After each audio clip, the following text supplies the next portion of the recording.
Sound of spitting, followed by a heavy cough and a deep breath. I staggered to my feet, wiping a streak of blood from my chin.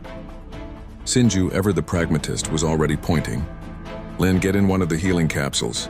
We don't have time for this." I just waved him off, a grin spreading across my face.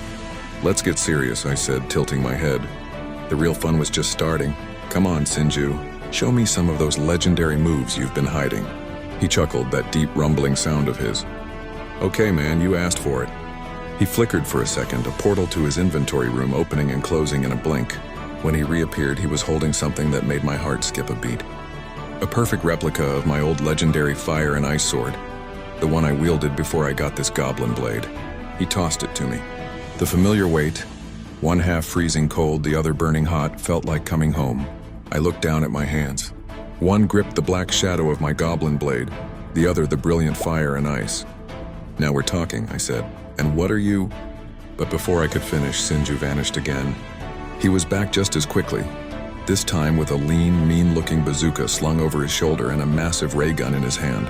"Let's go," he yelled, already firing a brilliant blue beam at one of the golden giants. But the laser just bounced off its metallic skin, completely unfazed. The giant didn't even flinch. Instead, it let out a roar and charged, its massive foot stomping the ground with enough force to make the whole cavern shake. The floor trembled as it thundered towards us. "You think you're the only one who can do that?" I smirked, slamming my own palms onto the ground. "Sandbox trap." The very earth beneath the charging giant turned to quicksand. It started to slow, its golden legs sinking deeper and deeper into the ground, its momentum completely lost. That was Sinju's cue. He swung the skinny bazooka off his shoulder, aiming it with practiced ease.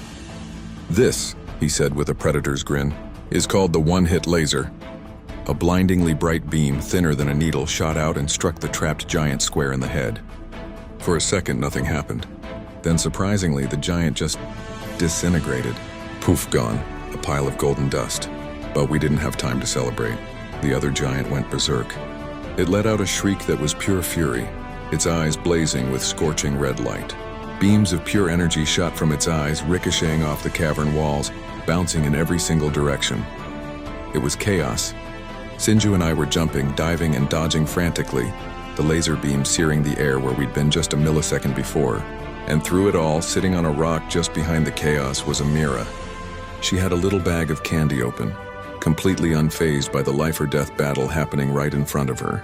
She just popped another gummy bear in her mouth, watching us with a bored expression, as if we were nothing more than a mildly interesting cartoon.